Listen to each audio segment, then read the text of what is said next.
asalaamaaleykum mbokku internet yi asalaamaaleykum suñu mbokk yi ñuy seetaan sur la TMS TV ñu ngi leen di nuyu kenn ku nekk ci turam ak santam di nuyu le xalif général the king of the king Thierno Moulé Sow tey nag ñu fas yéene waxtaan ak yéen ci maanaam événement bi nga xam ne ni moom la ñu nekk muy 8 mars bu ñu ko déggee xel yëpp dem ci jigéen ñi parce que mooy feetu jigéen ñi. ma dalal ci nag soxna Sarata Aydara nekk journaliste fii ci kër gi di présenter Petit Matin kenn dootu ko maanaam jaawale soxna Sarata maa ngi lay nuyu. waa doyen Aziz maa ngi lay nuyu di la ziar jox la sa wàccuwaay nu ma gën a kawe waaye itam du ma fàtte ki nga xamante ni moo di Bobo ñu daal di koy invité tey mu partager plateau ak ñun waaye itam duñu fàtte le xalif général Thierno Moulé Sow duñ ko fàtte duñ ko tay itam di ko jox wàccuwaayam waaye itam duñu fàtte nag ñi nga xamante ni tey ñooñu assisté ñoom Alseyni ñoom doyen Saliou Samb ak suñu caméraman yu xarale yi macha allah équipe bu Kara 221 ñu ngi leen di jox seen wàccuwaay nu mu gën a kawee. waaw kon nag soxna boobu ba moom association Darou Laye ci la bokk vraiment di ci am ci taxawaay bu am solo soxna boobu ñu ngi lay nuyu. maa ngi leen di fay tonton Aziz tata Sarata maa ngi leen di ziar di leen jox seen wàccuwaay di nuyu borom kër gi tamit. xalif général de Jinne. macha allah di leen jox seen wàccuwaay yéen ñëpp. jërëjëf tey comme ni ma leen ko waxee ñu fas yéene waxtaanee tey maanaam jigéen maanaam ndax bu ñu xoolee Sénégal mu ngi dund ay événement yu mag a mag yoo xam ne ni kenn rafetluwu ko te boo xoolee wax ji jigéen maanaam fa la soqee ko mais d'abord li may laaj mooy ndax jigéen jox nañ ko cër bi mu moom fii ci suñu société boobu. waa tonton Aziz loolu de laaj bu doy waar la jigéen jox nañ ko respect fii nii ci suñu société mais jigéen moom moo war a jox tamit boppam respect. très bien parce que respect dafa war a nekk la nga xam ne c'est réciproque. dëgg la mayal sa bopp respect pour ñu respecter la respecter nit pour ñu mën laa respecter. waaw dëgg la Sarata ndax jigéen maanaam tey ci société bi ñu nekk maanaam rôle bi mu war a jouer mu ngi koy jouer est-ce que cër bañ leen war a jox nañ leen ko réellement.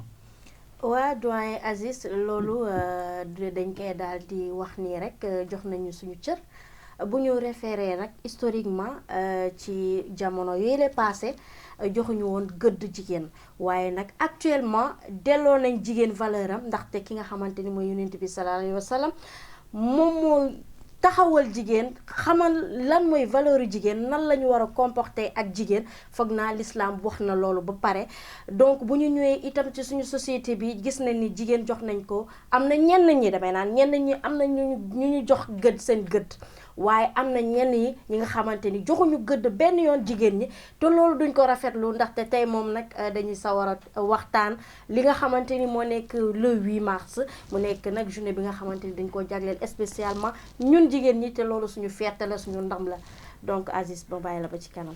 waaw soxna boobu yàgg na ma am na maanaam place bi ñu leen war a jox nañ leen ko te man dama gis coow lu ñëw ñu ne jigéen la et li ñu leen di tudd maanaam ci xeetu ñaawteef dafa bari. du dëgg loolu ndax yéen ci jigéen ñi la wala daal dafa am loo xam ne ni maanaam ci seen jikko daal dafa am lu ci des. macha allah jigéen moom kenn mënu kaa bañ a ñàkk tudd. jigéen moo ëmb lépp. waaw mais tudd ko aussi ci loo xam ne nii tamit maanaam dafa safaanoog ak lu rafet. mooy comme li ma la wax rek. waaw tey am na jigéen yenn anam ya nga xam ne boo ko ci fekkee. doo ko nawloo doo ko respecté. waaw mais am na ci yenn anam ya nga xam ne boo ko fekkee doo ko ñemee wax. mais anam boobu jigéen bi moo ci dugal boppam. waaw amaana moom moo ci dugal boppam. ba ci solu yi ngeen di solu. waaw loolu li nga mën ci ñu may tudd yow moom gis naa la nga muuru waaye solu yi moom loo ci wax. waaw solu yi moom. waaw. amaana suñu boroom. waaw ak yonent bi sallallahu alayhi wa sallam daf ñu kaa diggal. waaw mais je pense que ne loolu tamit ci solin tamit question de choix la ak parents yi tamit. question de choix ba ci lan. question de choix la parce que tey jii nii man. yaa ngi dama choix da ngay. question de choix la. parce que man tey jii nii. maa jëlal sama bopp choix. muur sama bopp du kenn moom a muur. dëgg la loolu sama choix la. dëgg la. mais tey tamit parents yi am na benn rôle ba nga xam ne tamit ñoo ngi ciy joué parce que tey jii nii sa doom am na yenn colin ya nga xam ne bu ko soluwee. su balaa muy génn war nga kaa mën a interpeller wax ko ne ko carrément ne ko li nga sol baaxul. kaay sumi ko. mais ma laaj ko benn question lu tax nga ne parents yi la. parce que am na parents yi nga xamante ni am na parents yi nga xamante ni teg nañ seen doom yi ci diine siratal mustaqim obligé leen ñuy muur seen i cër obligé leen ñuy def lu ne waaye nag dañuy gis tamit bu ñu génnee rek dañuy daal di topp beneen yoon est-ce que tamit yow benn instant gisoon itam responsabilité bi dafa daal di partagé wala itam est-ce que responsabilité nekkul xale yi ñun suñu génération bi. itam waaw loolu tamit dëgg la xëy na tamit loolu bu ma nee nii ci cadre tamit àndandoo tamit. àndandoo tamit mën na laa yóbbu ci yenn. comportement ya nga xam ne kenn xamul fu mu lay jëmee. moo taxit say xarit tamit ak sa entourage tamit danga kaa war a tànn. waaw boobu yaa ngi ne àndandoor mun na la yóbbu mais man foofu du ma d'accord parce que dañ ne doom bu jigéen jàngaanewul ndey ja mooy royukaay maanaam jigéen bu nekk da nga war a roy sa yaay. Sarata loolu loo ciy tontu yow. jigéen ju nekk da nga war a roy sa yaay. mais sa yaay buy muur yow da nga war a muur ndax muuroo yow. man sama yaay même bu fekkee muur na man maa jël le choix. en fait man maa jël le choix que ni du ma muuru. xëy na nag jamono moo di mel. en fait jamono ba ci lan loolu taxul ni ñu koy waxatee doyen Aziz. loolu taxul tamit ma bon. non kenn tudd fi bon waxul ko fi bon waaw yaa ngi ci choix waaw xam nga ñun société sénégalais bu ñu nekk ni dañoo am tendance ku muurul rek xëy na dangaa bon wala dangaa am nooy doxee wala neneen alors que ni tel n'est pas le cas nit ki mun na bañ a solu te mu ngi nekk te yàlla fal na ko xam nga lan moo am importance muuru léegi la ñëw bi yàlla ba yenent bi ñëwee la muuru ñëw bu njëkk ba est-ce que muuru amoon na bu njëkk ba muuru amul woon de mais jëfin ba tamit dafa am importance. ak nit ki doxilam dafa am importance. waaw d'accord nit muuru na nit waaw d'accord voilà heureusement que ma am tey ci plateau bi koo xam ne dafa muuru maa ngi ñëw léegi soxna boobu dégg nga ko moom dafa mel ni moom mu ngi ràcc jëmale ci kanamam am de di wax moom waxu maanaam bañ a muuru bi yéen ñi nga xam da ngeen muuru lu tax ngeen sant ne jigéen dafa war a muuru maanaam muur sa ay cër daal lépp muuru li ma la wax rek loolu ñëpp yemuñu question de choix la tamit parce que tamit nit mënoo ñëw imposer ko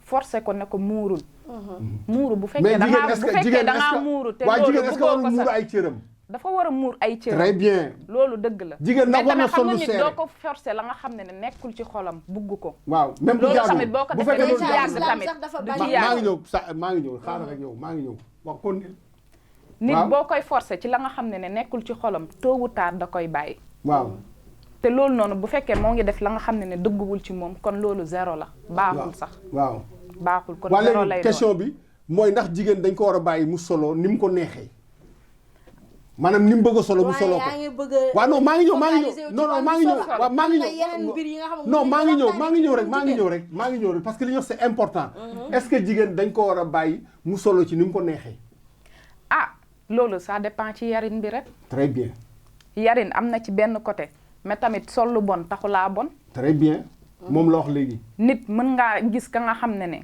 tey jii ni moo ngi muuru cëram yëpp waaw gis ka nga xam ne moo ngi sol gën ko jikko gis ka nga xam ne moo ngi sol lu gàtt di dem te amaana kooku noonu sol lu gàtt moo ko gën a rafet xol dëgg la nit jullit sa xol bu rafetul la zéro la dëgg la dara dëgg la xol bi ak yéene nit moo am solo très bien Sarata léegi ma ñëw maintenant ci comportement maanaam jigéen tey dañ gis société bi coow lu am ñu ne jigéen ñi la du dëgg tey lii ñuy dund tey ci jigéen la jógee def na wala deful en tout cas ci jigéen la jógee tey maanaam femme yi tey lu tax maanaam lu ñëw rek ñu ne jigéen ñi la xëy na dañoo weex dunk rek est-ce que loolu bokk na ci waaw am na ñi nga xam ne comme ni ñu ko waxee rek am na ñi nga xam ne ñoo peinturé seen dunk ndax mu weex waaw loolu dafa am ci nit ñi ak ci jigéen ñi waaye am na ñi nga xam ne jigéen de manière générale dafa weex dunk waaw waaye am na ñi nga xam ne ci jigéen ñi dañoo peinturé seen dunk ndax mu weex kon nag loolu beneen domaine la man damay wax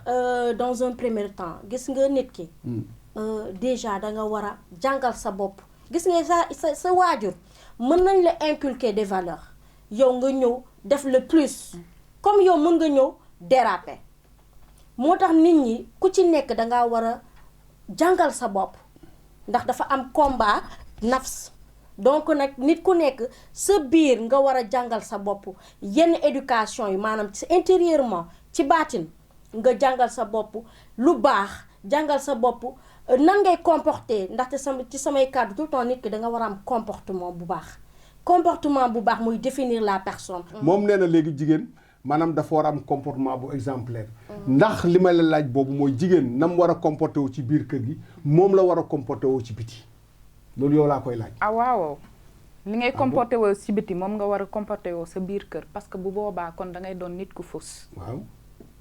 nit boo dëgguwee seen kër. wala nga dëggu ci mbedd bi. waaw wane ko fépp. waaye ñëw sa kër. wane ne da ngaa jub demaat ci biti wane fa leneen. waaw ëllëg jamono bu doxee ba ñu indil la yeneen indi àdduna dafa gudd tànk. dëgg la. keneen mën naa ñëw xamoo koy tasel si mbedd bi. dëgg la. xamoo ne sax mbaxam sa mbokk la wala sa xaritu mbokk la wala dara. mu ñëw bés ñëw ngeen tase fenn ngeen am réunion de famille wala ngeen tase fenn.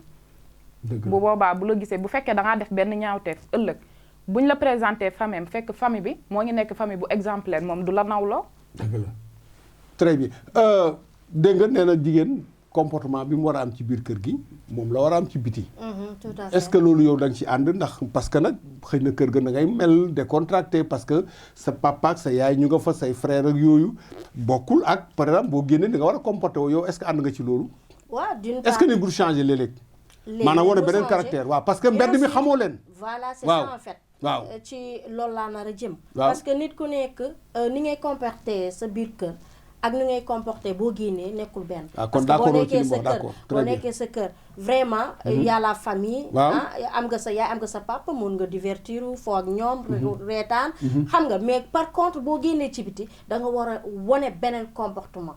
parce que maanaam wane personnalité. personnalité parce waaw. que il faut incarner la personnalité. d'abord donc nag nit ki sa jikko da nga ko war a rafetal en fait bul ne yow nit ki gis nga lii kii diw def wala diw def nii rek il faut ma def loolu forcément.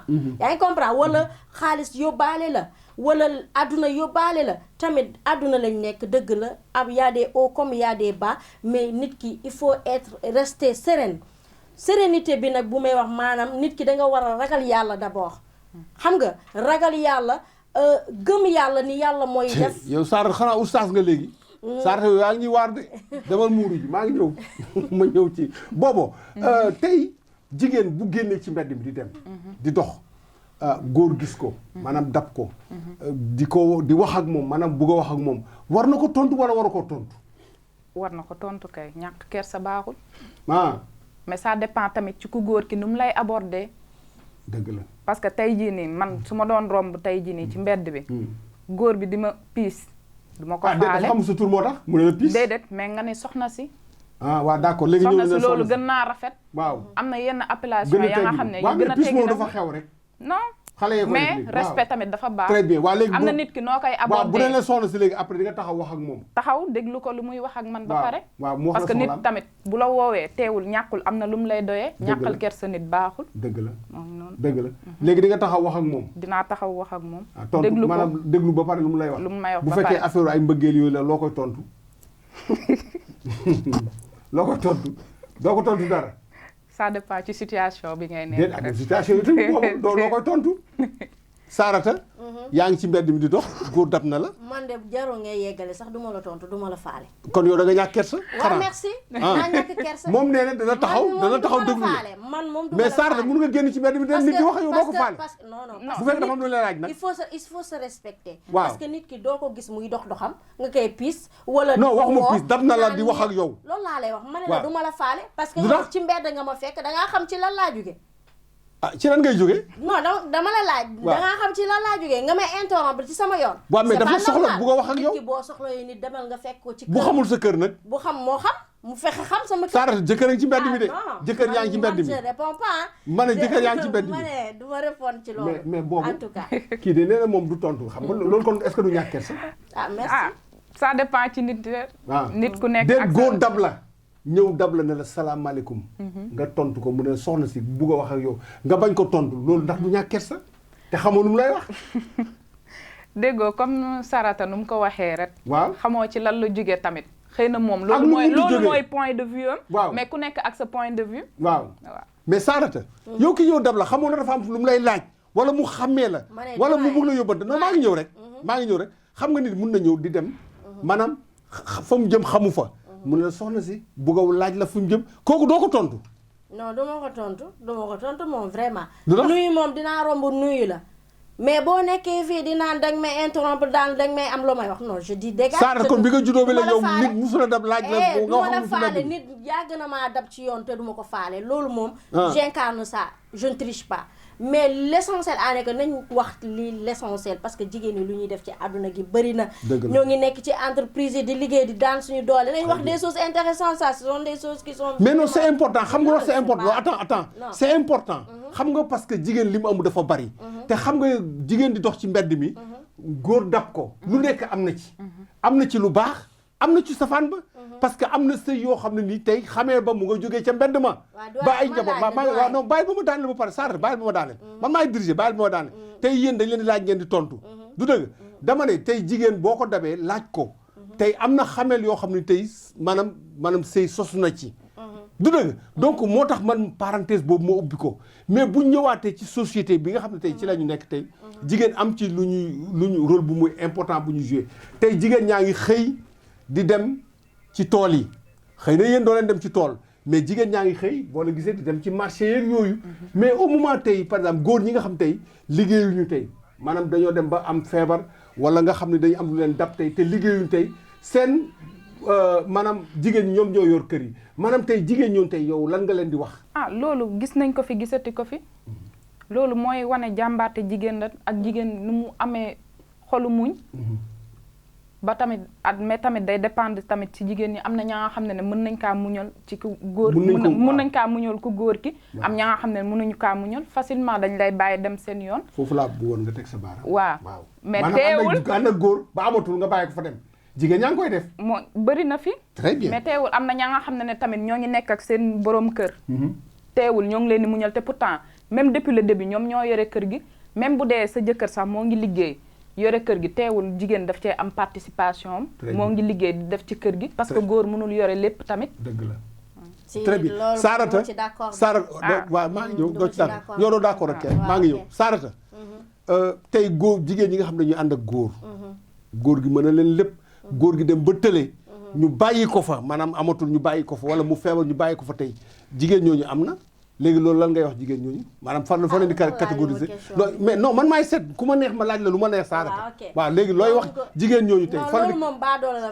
ca la tàmbali d'accord mais xam nga am na mais loolu am na très bien bien sûr waaye itam am na jigéen góor ñi nga xamante ni tamit ay baadoola lañu ndax dañuy seen jabar yi bu demee non mais góor ñi non Sarata tey góor ñi nekkul tey à l'ordre du jour jigéen ñoo nekk à l'ordre du jour Sarata bàyyil bu ñu waxee nga ñëw bi tey ñun nekkuñu à l'ordre du jour tey yéen a xew yéen a ak tey très bien d'accord voilà mais loolu am na waaw am na jigéen yi nga xamante ni seen jëkkër yi bu ñu tëlee amatuñu dara dañ leen di abandonné dem seeti leneen alors que loolu baadoola la loolu yées la ci nit ki rawatina ci jigéen donc nag mais benn instant jigéen ñi am na ñenn ñi ci jigéen yi tamit seen jëkkër bu tëlee ñu jël responsabilité même amaana sax seen jëkkër sax avant muy tëlee wala tëlewul sax ñu ngi koy aw ci kër gi ñu ngi koy aw ci kër gi voilà c'est ça en fait ñu ngi def lu ñu mën seen kéntulaay kattan ngir kër gi mën a gën a nekk ci jàmm ak salaam donc rôle jigéen tamit ci côté boobu c'est très important de le citer donc nag loolu nag tamit dañ koy rafetlu parce que jigéen tamit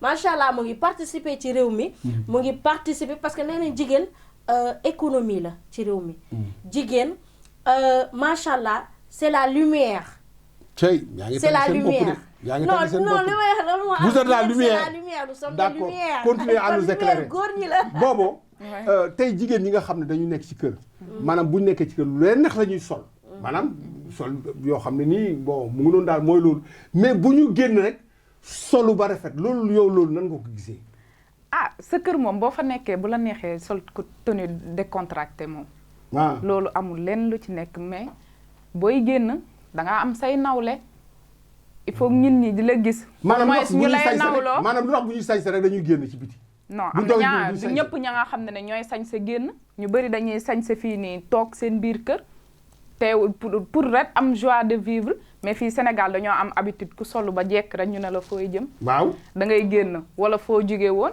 te alors que c'est pas ça waaw Sarata jigéen les femmes surtout bon ça moi je parle des femmes mariées lu tax jigéen ñi maanaam bu ñu sañsee seen jëkkër yi mbedd mi la ñu sañsee loolu du normal waaw acca waxal loolu c'est pas normal parce que jigéen foo mënta ne dangaa war a sañse bëggal sa jëkkër bu dee am nga jëkkër. waaw da boo nekkee ci biir kër gi ci biir kër gi lay tàmbali mais pourquoi yow ngay génn rek naan damay sañse génn après yow boo ñëwaatee. boo ñëwee sumi waaw doo sañse waaw. loolu amul sens en fait donc jigéen ñi tamit benn instant ñuy obligé seen jëkkër yi ñu wutaat feneen. yaa ngi comprendre te loolu du wareefu jigéen dafa war a ndax jigéen taar la. macha allah donc nag lépp da nga ko war a rafetal mu rafet boo nekkee sa kër béggalal sa jëkkër macha allah ambiance bi di daw macha allah mais boo génnee nga ne damay dem xew ba wala damay dem seeti diw xaaral ma solu nii parce que nawle yi ngay gis ci biti mais c'est pas comme ça. dëgg la voilà boobu. xaritu jigéen est-ce que am na. xaritu jigéen. waaw est-ce que am na pire. am na pire. ah man boobu dama dégg ñu ne xaritu jigéen sincère de parce que bu ñu xuloo lu nekk ñu di ko waxante di weerante. moo tax ma ne ma ragal de am na pire mais dafa fekk ne. waaw seen ànd bee dëgguwul. nit boo leen di ànd da ngeen di ànd ci dëgg. man am naa ñaari copine je dirais même mes jumelles. mais dëgg bu jotee. dañ koy waxan toog waxtaanee ko suñu biir. bu ñu paree ku nekk àndaat dem. bokk nañ croix rouge. teewul bu ñu ñëwee ñun ñëpp. réunion amul kii sama xarit la kii sama xarit la. da ngeen di waxante dëgg. dañuy waxante dëgg foofu pour te dire man ñoom ñoo nekkoon samay supérieur. foofu amul xaritoo cadre liggéey la mais bu ñu génnee dañuy ñëwaat ànd dem suñu yoon. très bien mais teewul waxante dëgg bi ci boppam moo fi manqué. moo fi manqué ku nekk bu amee la nga xam ne moo la métti. wax ko ki la ko def. ngeen waxante ko mu jeex. loolu boo lañ ko di def. ànd bi sincère ànd bi sincère am na. xarit bi am na. dama gis ñu ne àndandoo jigéen sincèreul parce que luñ xamante dañuy dem weerante. loolu yow defe naa ne dund nga ko. non en fait man moom dund ma ko ndax man am daanaka aw ma xarit. kon nag du amoo xarit man moom depuis xale. waaw loolu moom sama papa moo ma ko inculqué. du amoo xarit. aw ma xarit àndandoo laa am. peut-être ay camarades de classe wala ñu ma xamante nii ci mbedd bi rek. xanaa loolu jàmman sante du amoo xarit. waaw parce que bon xëy na yàlla noonu la defee rek mbir yi noonu. noonu la ko defee parce que man moom. maanaam da nga wóolul daal da nga wóolu ma kenn nag. waaw wóolu ma kenn parce que. benn xarit sax amuloo ko benn xarit sax. man damay naan daal. man daal bon noonu la yàlla defee affaire yi daal parce que man moom musuma am xarit. mais am na ay àndandoo ay camarades de classe am naa ñooñu wax dëgg fa yàlla. parce que am na nit yu baax yi nga xamante ni tamit damay jokkante ak ñoom xëy na wala jàmmal sant ak ñoom loolu moom am na waaye comme xarit nii naa damay confidentiel ma am benn confidentiel. non parce que xarit amatul. man je me dis que xarit bëreetul.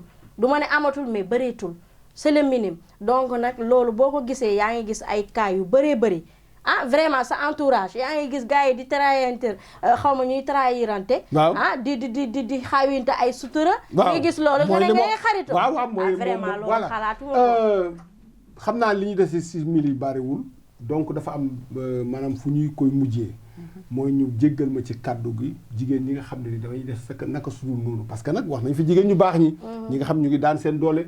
moo xam nekk ci marché yi moo xam nekk ci tool yi moo xam di liggéey di daan seen doole honnêtement di dimbali seen jëkkër di yor seen njaboot. waaye am na jigéen ñoo xam ne ngeen baal ma ci kàddu gi aussi defuñu noonu maanaam ñu ngi ut mun naa sax lu yomb. maanaam di taxawaalu ci mbedd mi. ñooñu di ko def. te ñaare boo laajtee ñu ne dañoo bëgg a dund. moo tax ñu di ko def yooyu yéen en tant que jigéen lan ngeen leen di wax. waa yow tonton Aziz. loolu ma ciy rappeler benn affaire tamit. waaw nekkul ne ñuy taxawaalu ci mbedd yi jigéen ñëpp dañ kaa def pour seen sago tamit. ah ba yow daal d'accord am nga ci ñoom. am na dëgg la. am na maa ngi ñëw xaaral. am na. parce que am na ña nga xam ne seen enfance dañoo subir viol. subir enfance moo tax ñu def loolu. mais teewul. loolu raison la. parce que dañoo am traumatisme. amatuñu confiance ci kenn donc ils sont obligés. de chercher partout am na tamit ña nga xam ne am na tamit ña nga xam ne amuñu plaisir sexuel. donc du coup dañuy dem di chercher feneen. tey jii ni boo nee tey jii ni waxuma ko sax ne am na ñu am borom kër mais amuñu plaisir sexuel. maanaam liñ soxla seen borom kër amuñu satisfaction ci seen sëy donc du coup bu ñu jàddee rek dem feneen. bu ñu demee feneen rek. dañuy dem di xel di chercher pour trouver l'extase. parce que seeni xarit ñoo ngi ñëw oui l'extra parce que seeni xarit ñoo ngi ñëw waaw parce que seeni xarit ñoo ngi ñëw di leen raconter comme ni vie de famille nii di leen wax li ñuy dund seen couple alors que ñoom loolu xamuñu ko am na femme mariée ya nga xam ne sax xamuñu sax ce que c'est que la jouissance d'accord mais boobu man dama jàpp ne sëy dafa nekk lu sacré parce que yàlla moo ko santaane ñu war a sëy ci farata ak sunna jigéen bu fekkee dafay sëy te xëj na am loo xam ne manqué na ci buumu sëyam maanaam ci néegu sëyam est-ce que kooku warul maanaam tas parce que dañ ne sëy dagan na tas fase dagan na kooku est-ce que mënul tas dem maanaam mu xam ne amul jëkkër mu dem uti keneen au lieu que moom muy toog ci néegu sëy ba pare def naka sudóor yow question yow laa koy posé waaw loolu moom lu ko gën a gën daal ni ko lislaam waxee déet lu gën a gën amul lu baax wala lu bon moo fi am non lu gën mooy nga tas dem très bien mais am na ñi nga xamante ne nag amuñu xel boobu ndeysaan am na ñoo xam ne circonstance moo leen di mais est-ce que ñoom di nga accepter ñu def loolu maanaam am lu manqué ci seen biir néeg moo xam ci seen jëkkër la wala sax ci seen poosu jëkkër maanaam ñu ba ko fa dem di ko uti feneen waaw loolu am na mais dama lay wax aussi tamit am na ñi nga xamante ni góor yi ñoo leen di pousser ñuy def loolu non bàyyil góor ñi laay war a sóoli te nga wax ci góor ñi de waaw d'accord ndax ci jigéen ñi ndax jigéen a góor mais dama ne góor mais est-ce que mën na la pousser yow nga def naka su dul noonu loo xam ne dañ ci maanaam da nga ciy am bàkkaar est-ce que loolu jar na ko doo tas mais jaru ko de jaru ko de waaw moralement jaru ko de waaw mais tamit est-ce que kooku am na xel boobu nag doyen amul xel boobu wala xam na li def kañ non circonstance mun na ko obliger mu def leneen xam na ni lii dama ciy jëlee bakkaar mais circonstance ak nit ñi waa koñ bi luñ may waxal loolu la ci xool ba nag ndeysaan mu dem dugg pax bi nga xamante ni xamul fan lay mujjee daal en fait waaw léegi li ma leen bëgg a laaj maanaam violence yi nga xam ne nii maanaam mitital yi nga xam ne nii ñu ngi koy def jigéen ñi ci seen néeg sëy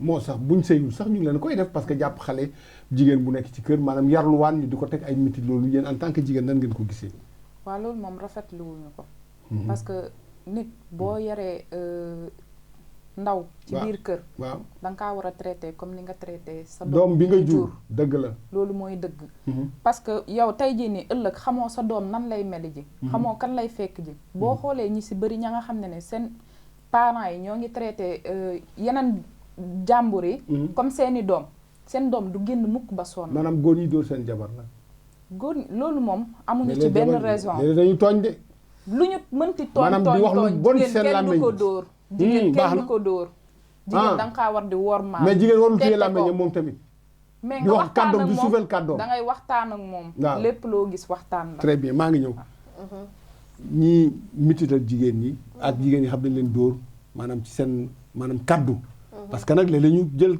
seen kaddu yëkkati kaddu bu ñaaw teg ko ci kaw góor ñi lan ngay wax violence boobu loolu moom en fait du ma rafetlu côté jigéen ñi maanaam ci kàddu gi parce que violence verbal d'abord dafa am après physique ñëw voilà physique très ñëw bien donc nag bu ñu gisee physique bi rek góor ñi ñoo koy faral di def mais des fois tamit jigéen ñi tamit dañuy def violence physique parce que ñoom tamit mun nañ njëkk a dóor après góor gi jigéen ñaa ngi dóor seen jëkkër ah waaw am na di am na di parce que violence bi c'est partagé en fait parce que am na y a plusieurs façons de violence donc nag c'est pas tout simplement physique mais il y a verbal il y a autre chose aussi donc nag loolu bu ñu ko gisee dañuy waxante ku góor ki mais également pour ku jigéen ki parce que jigéen tamit bu fekkee yaa ngi sa néegu sëy bien vrai que sa jëkkër mu ngi am benn comportement envers toi mais jarul yenn kàddu yu bon yi nga xamante ni kàddu ñagas yi ba nga xam ne dina merloo waa ji ba mu lay dóor ba mu lay dóor dëgg la waaye itam su ma retourné itam ci góor ñi itam loolu jarul parce que nit ki da nga war a xam ne ni yow sa yaay maanaam nga maîtriser wu sa bopp yaa ngi am rakk bu jigéen wala mag bu jigéen dëgg la wala doom bu jigéen donc nag ki nga xamante ne ni précisément moom moo jur say doom donc kooku waroo jël benn centime wala waroo jël sa loxo yëkkati ko ci kaw kooku noonu loolu waroo jël sa loxo yëkkati ko donc loolu du ma terminer ci waaw acca waaye xaaral ma am lu ma la parce que am na tamit jigéen yi nga xamante ne dañuy def jigéen yuy def violence seen moroomu jigéen dafa am na jigéen yi nga xamante ni comme ci niwaan façon waaw comme par exemple am na jigéen yi nga xamante ni soit seen doomu violence entre femmes entre femmes dafa am na jigéen yi nga xamante ni soit mun nañ jàpp seen rakk wala seen mag wala benn étranger kooku jigéen la ñu daal di koy dóor wala verbalement ñu daal di koy wax li nga xamante ni lu ñagas la kon loolu violence boobu noonu c'est partagé d'accord moom mooy focus bi ñu bëggoon def sur la violence